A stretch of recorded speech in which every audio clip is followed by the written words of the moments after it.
Well, hello and welcome to the very first episode of the Pixar Post podcast. This is TJ. And Julie. And we are very excited to take this next step in the evolution of our website and communicating with our readers. So the very first thing we wanted to discuss is just a little bit more of an introduction to us and how we got into the Pixar arena, why we started the website. How Pixar is in our lives. There you go. That's a better way to say it.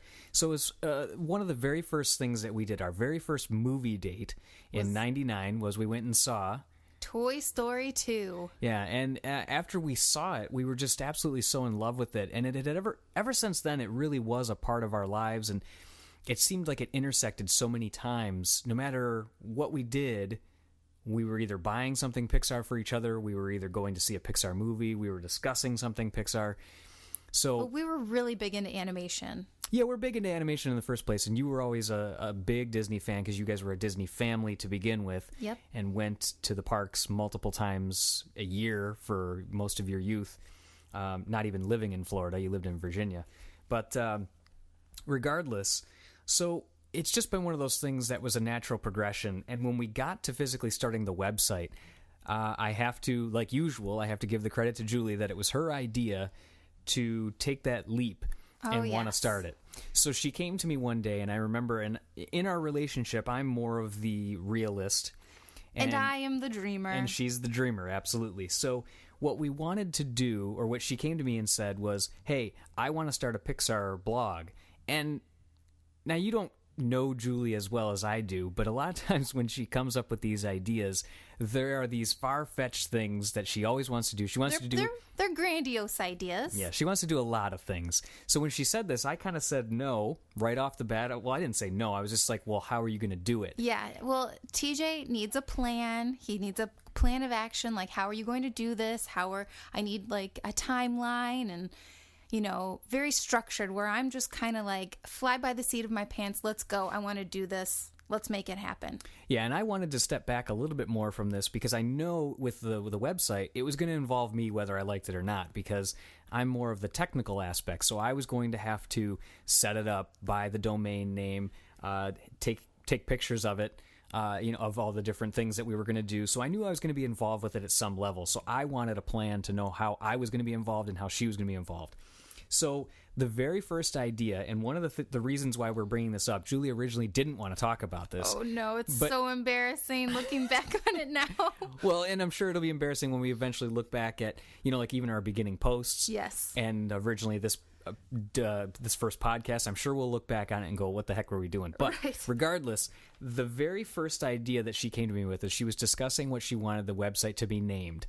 And with all of the attention that was being surrounded about Brave and the upcoming... Because this is before the release of Brave. This was back in, I would say, December of 2011 to January 2012 when I came up with the idea. Right, and so the first idea she said was, I want it to be PixarPrincess.com. Oh, it sounds so bad now when you say it. Well, we decided that... Well, first off, it was Pixar Princess because, first off, it's so embarrassing to keep saying it, but... there's no female blogger, Pixar blogger out there. Most of the blogs are male-driven, which is great. It's fine. TJ's obviously a part of this blog, but I just thought because with Brave, and she was the first, well, she wasn't the first Pixar princess because Princess Ada, but for some reason, maybe it's the Disney connection with me, but Pixar Princess, I fell in love with it, and it was hard for me to let go, but looking back on it, wow. It's just embarrassing. Yeah, well, the way Pixar says it, and how I told her when we were talking about this, our show notes and what we were going to include and not, is I said, listen, Pixar says there's a lot of embarrassing ideas, and they talk about this on a lot of the director's commentaries. There's a lot of embarrassing ideas and cliche ideas and things like that come out of, initial discussions on development. But I can't remember exactly which director it was. It might be either Lee Unkrich or Pete Docter that said, it doesn't matter if it's a cliche or typical, write it down on the piece of paper so that way you just get it out of the way. So I wanted to at least talk about it because everything, whether it be a Pixar movie or the development of this website, goes through a development process that will have some bad ideas. But those bad ideas, and this is another direct quote from somebody that I'm not remembering off the top of my head, which is great, but that the bad ideas are fuel for good ideas. So regardless, how we eventually got to Pixar Post, Julie came up with that idea. She said, well, you know what? Let's think about it like... what delivers news? So I was thinking post, like postcards. And then I fell in love with the idea of the postage stamp. So I really wanted Luxo to be a part of that. And then on postage stamps, I was thinking more of like the old school postage stamps when you actually had to like lick them and put them on an envelope. They usually had the price of it. So I thought the A113 could be on there somehow. And that is how we came up with the new logo. Yeah. So then, then it was an adventure of how we're going to pull this thing together. And in fact, we are in the process of, looking at our logo right now, and we're actually going to be considering revamping it a little bit. So our 1 year anniversary is coming up in March. Because we started our site on, I believe, March 22nd of 2011. And we're looking to redo that as kind of a 1 year kind of kickoff. It'll still have the same feel and flavor, but keep an eye out for it, and that'll be what's coming. So moving forward, one of the things that we also wanted to talk about, and typically, obviously, these episodes will not be as bantery. We'll kind of get to some of the news and the topics a little bit more. It won't be as much discussion about just us, but for this first episode, we wanted to introduce everybody and kind of get through some of that initial information, just to inform our readers. Because one of the things we have heard from our readers feedback-wise is they really like the fact that we are... personal. Very personal. We're a team. We're a husband and wife team, and we really have this passion for Pixar together, and we're working on this together, how nice that is. So we wanted to do that just first. So our expectations for the podcast, though... and we'll see where this takes us. At this point, these are just expectations and initial plans. Like any initial plan, it usually has tweaks, valleys, and bumps in the road that may happen along the way. But what we want to discuss is recent news reviews. So we want to talk about, not only what we've blogged about, but expand upon some of those topics each week. We want to provide additional review insights that we may have not gotten to necessarily for our blog, but that we want to dig into a little bit deeper. We want to talk about additional background on some of our custom art, and we're going to do that today with our Making of the Partyosaurus Rex video. We want to potentially have a section, and we're looking to develop this for moments in Pixar history, big things that have happened in their history that we can discuss with you. And, we're also going to have a section on there that talks about what we are going to be working on or planning, if we have those plans in place already, for the upcoming week on our website, so that way you can know what to expect and see online. This week's big news discussion started last Sunday on January 13th, 2013, when Brave took home the Golden Globe for Best Animated Feature. And Julie is absolutely psyched about that because she's a huge Brave fan. We're both big Brave fans, but she saw the movie 7 times in the theater. Right. I loved it. Yeah, and it definitely, all the praise is deserved, and kudos to the team, to Mark Andrews and the team. Well, one of the other things that was revealed backstage when Mark was doing a Q&A session with the press at the Golden Globes is that he is actually in the development process of creating a new full-length feature film for Pixar. So we were actually very excited to hear that. And in hearing Mark say that, we were also reminded that in a previous interview in December, Brian Larson, who was the story supervisor on Brave, as well as the director of the Legend of Mordu short that was on the DVD, he also revealed in an interview earlier in December, like I mentioned, that he is working with Mark Andrews on that. So now we know at least 2 of the people that are starting the development process. It's very early on. They're still just working on it, but it's very exciting. Yeah, that it's the Brave team that's, or at least some members of that Brave crew that are collaborating. It's going to be awesome. Right. Yeah. And one of the second news that we had talked about during the week is the Rainy City Tales 332 or 332 website. They have been putting out a series, and that was obviously recently announced, that it was the upcoming Pixar short that's going to be in front of Monsters University. Yep. That'll be releasing in June of 2013 for North America. and it will also be premiering at the Berlin Film Festival on February 17th. So that's something just to keep in mind. But the blue umbrella, the tale of the umbrella, the blue umbrella that sees a red umbrella and falls in love with her, but has to chase after this umbrella, her or him. We actually don't know who is who. We can assume. Yes, you can. Actually, the red umbrella has eyelashes. Yes. So, but one of the things that they put on that Rainy City Tales website that we've been putting reviews or summary clips on our website of as well is they're putting making of and kind of homegrown back scenes of what's going on behind the scenes. That's what I'm trying to say there. So one of the things that they discussed about, they had a video of a dailies review, and dailies are the every day the crew will get together, or the pertinent people will get together in a screening room and look at the shots and determine, what needs to be done on them, what work has been done the previous day, what can be changed, tweaked, reviews edited. And critiques. Absolutely. So there was a daily review of one of the clips about talking about the rain and what they could do to it. Very interesting. So, I mean, there's several other ones. There's an animation walkthrough. There's a Foley session where they're recording audio of umbrellas bouncing around. They show actually the microphone setup that was used to create that.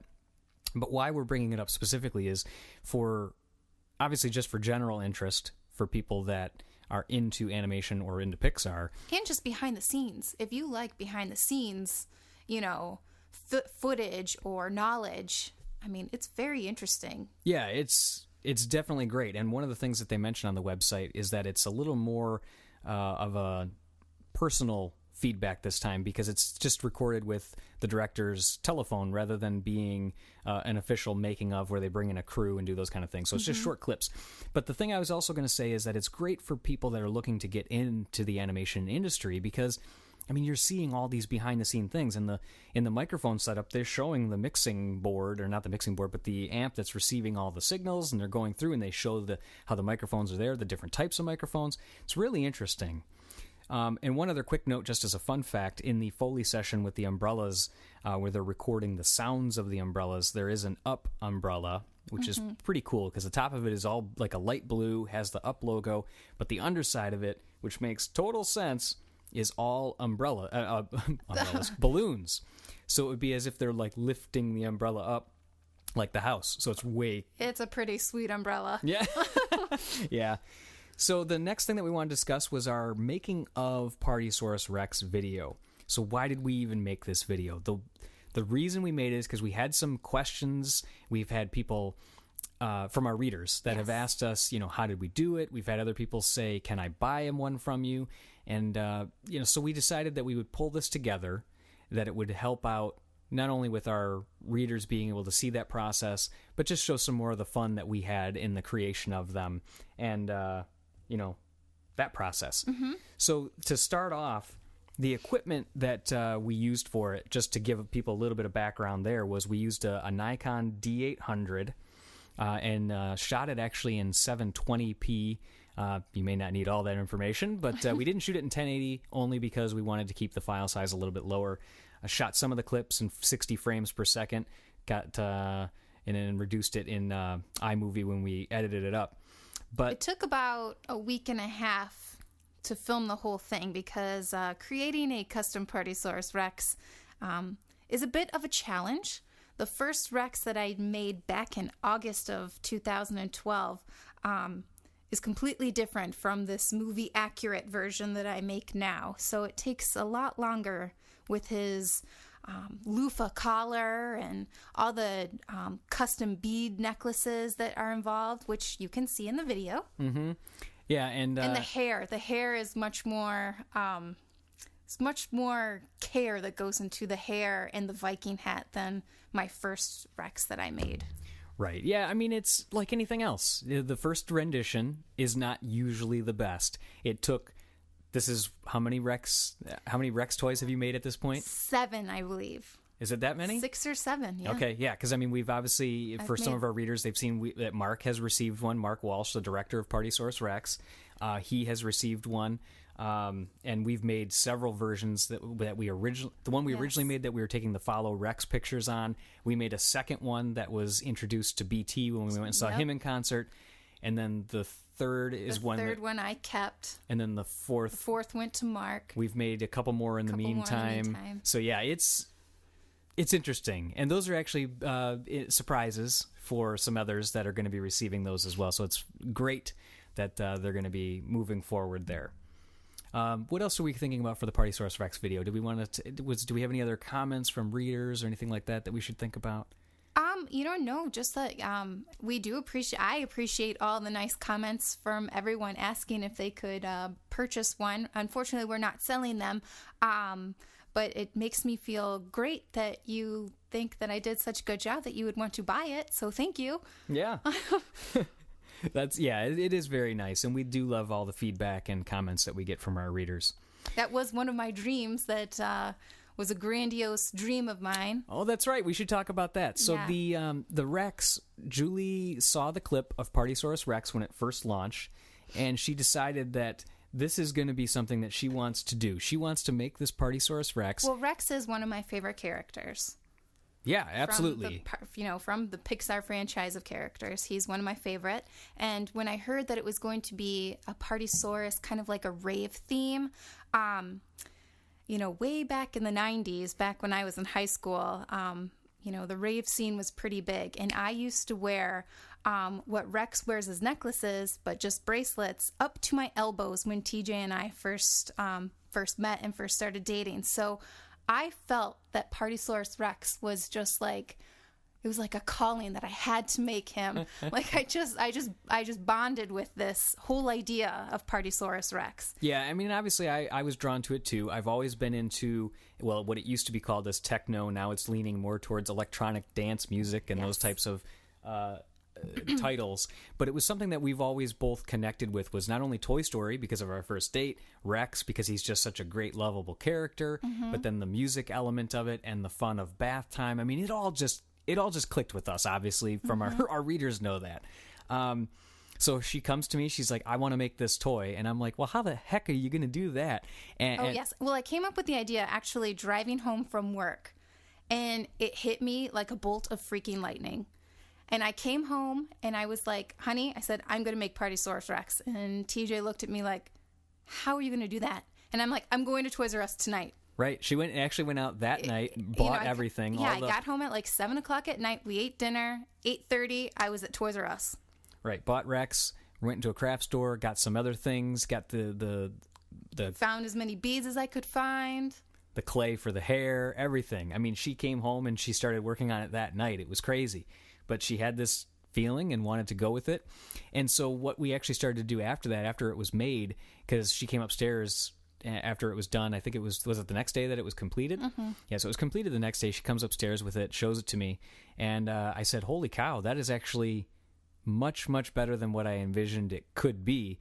So I don't remember who came up with the idea that we should start taking pictures of him and taking him around town. Do you? Well, I wanted to take him around town and just take pictures, but TJ actually came up with the hashtag follow Rex. Right. So I was like, well, how can we kind of make this more of a marketing kind of thing? Not a marketing, but just so that way so everyone could follow him. Our followers, our readers of our website could follow along, and they would have a way to do that. So yeah, I was like, I think we should come up with it and maybe just call it Follow Rex. It'd be kind of fun. Mm-hmm. And then it just went from there. And obviously everything just spawned from there and went crazy when we were doing all these odd scenarios. And it was such a blast. I mean, those few months that we were doing the Follow Rex was, awesome. Oh, it was a blast. Yeah. And, going back to and jumping on the Blue Umbrella, what we forgot to mention as well is that we are planning on doing some fun marketing and, background stuff for our readers on that. Yes. We've already...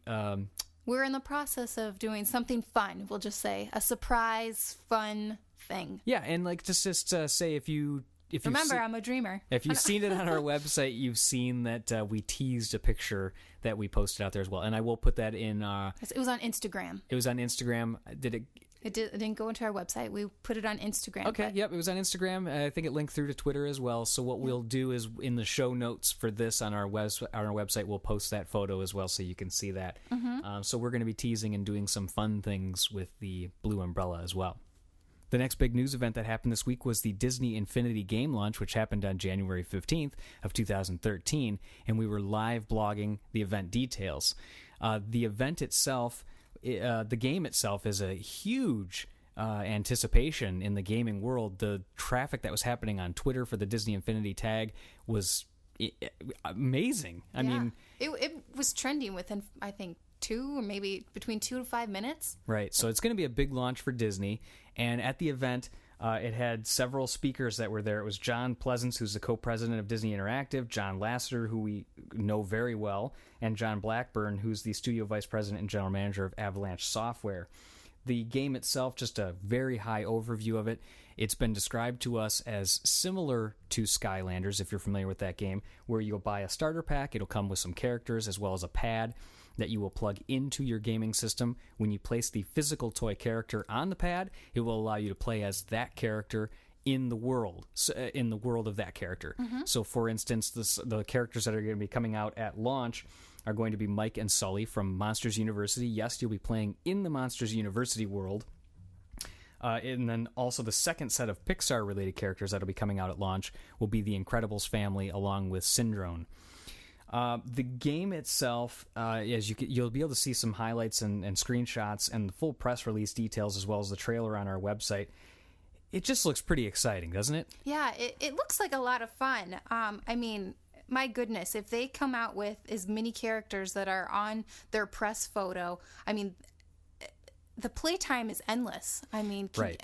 Yeah, you can build your own worlds. Yeah. The freeform toy box is the one that really kind of intrigues me the most. The fact that you can not only create the roadways that you walk or drive on, but the castles that are there. The sky, you can change the sky to, something completely different. Right, and then you can use, as you would, when we were talking about it after the launch, you were like, how cool is that you can put Buzz Lightyear's jetpack on Mr. Incredible and fly around? Yeah. So it just seems kind of cool. And John Lasseter kind of talked specifically about that the game allows so much creativity, and creativity is king. And he was talking about in his portion of the speech that, he grew up in a family with his mom being an art teacher, and, it really just supported this great creative culture.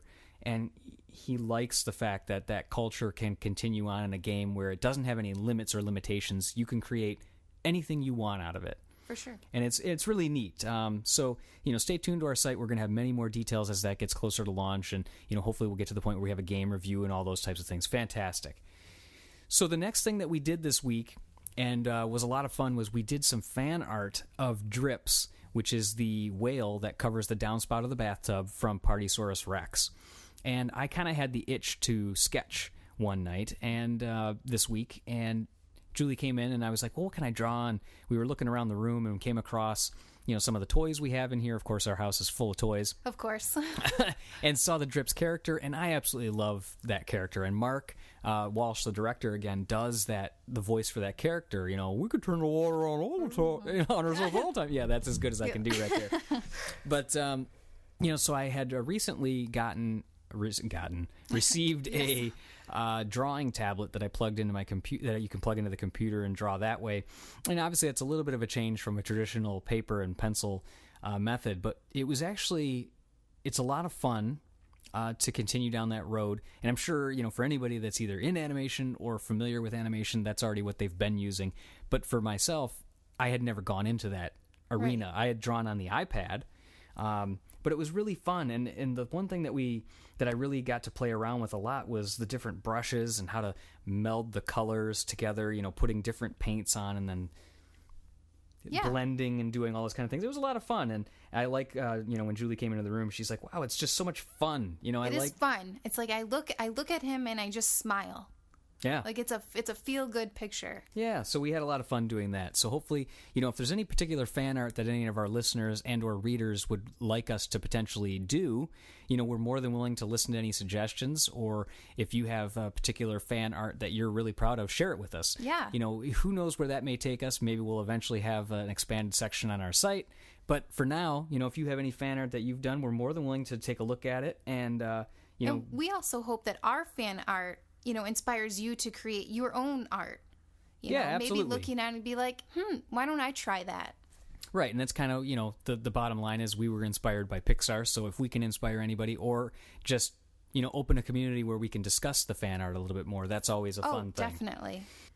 The next post that we did this week, and we were pretty excited about it, was a review of the Watched Animation List Tracker, or WALT for short, which is an iPhone app that allows you to track the feature films as well as the short films that you have seen, not only of Pixar, but of Disney films as well. And it's a really neat application that was created by James Dempsey of Tapas Software, and we did an interview with him as well as reviewed the application. James is a real laid-back guy that gave us some really interesting comments and insights into the application, and he's really open to how the app can evolve. I mean, he's still in version 1 scenario of the app overall. It's a 1.1 or something like that at this point. But we're kind of using the app as a fun excuse to rewatch all of our favorite Pixar films, because rather than just get the app, open it up, and just check them all.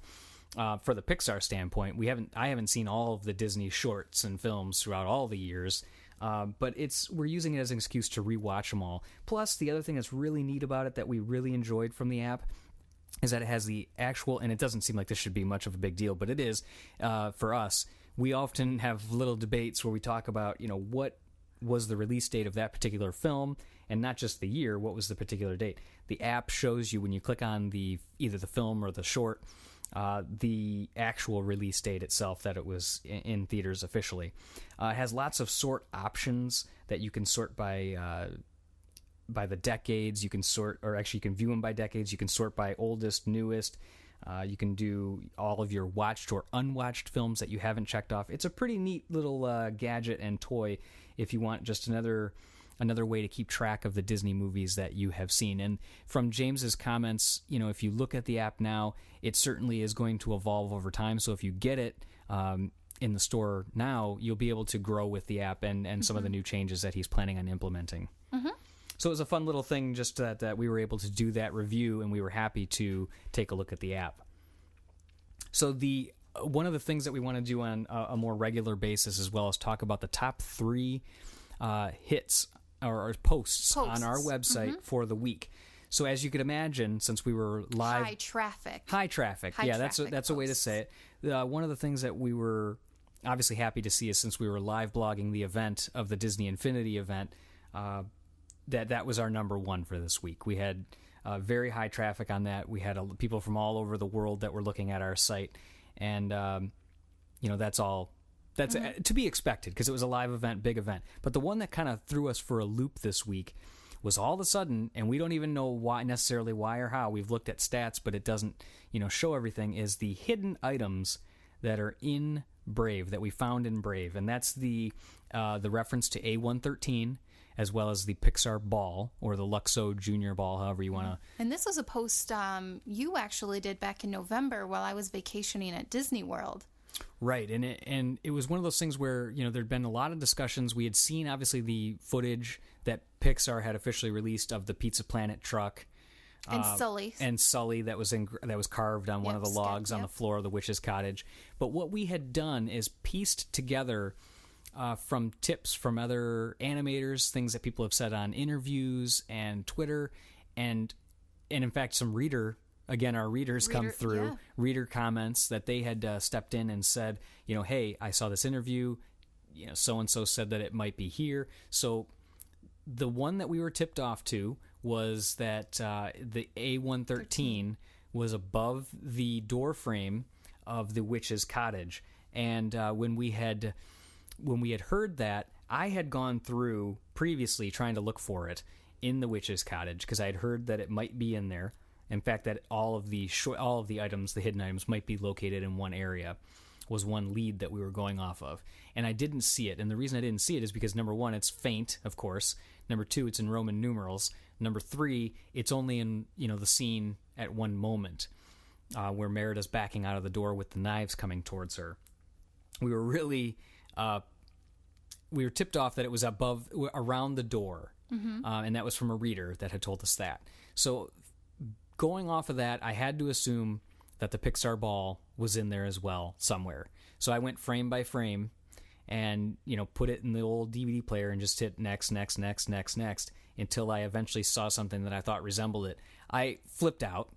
Yes. I freaked out. I emailed Julie. I was texting her. I called her. I was like, oh my God, I think I found it. Yes, I believe I was at Hollywood Studios when I was getting a plethora of texts saying, oh my goodness, I found the Pixar Ball and Brave. Right. So we were actually very excited that we were the blog that, that found and put out the official screenshot of the A113. Our readers, gave us some tips that they had seen in interviews, but then finding it, taking the screenshots, posting it, it was great for us. But all of a sudden, this week, it really took off. Yeah. And to make it the top post that we've done this week was pretty amazing. Mm-hmm. The third post that was in the list this week was, of course, how we made the Partysaurus Rex custom toy, the video that we pulled together. Right.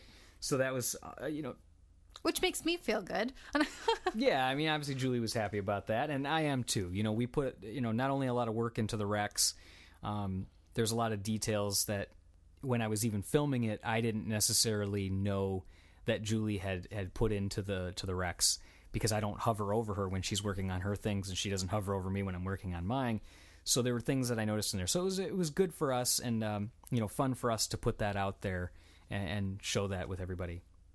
And the final topic we wanted to discuss today was what we're working on. So we want to give our listeners a high-level overview of what the blog posts that'll be on pixarpost.com for the upcoming week may be, to give you a little bit of a teaser. So one of the things that Julie's working on this week is she's doing the director's commentary review for A Bug's Life. Right, and we're going to be excited about that. And obviously, if you've seen any of our other director's commentary reviews, we have a very detailed write-up of those comments with direct quotes, as well as we will incorporate screenshots of the moments that are going to be highlighting in the text. Mm-hmm. And in episode 2 of our podcast, we'll also incorporate the high-level, even more high-level, big aha moments that we pulled from that from the review. Mm-hmm.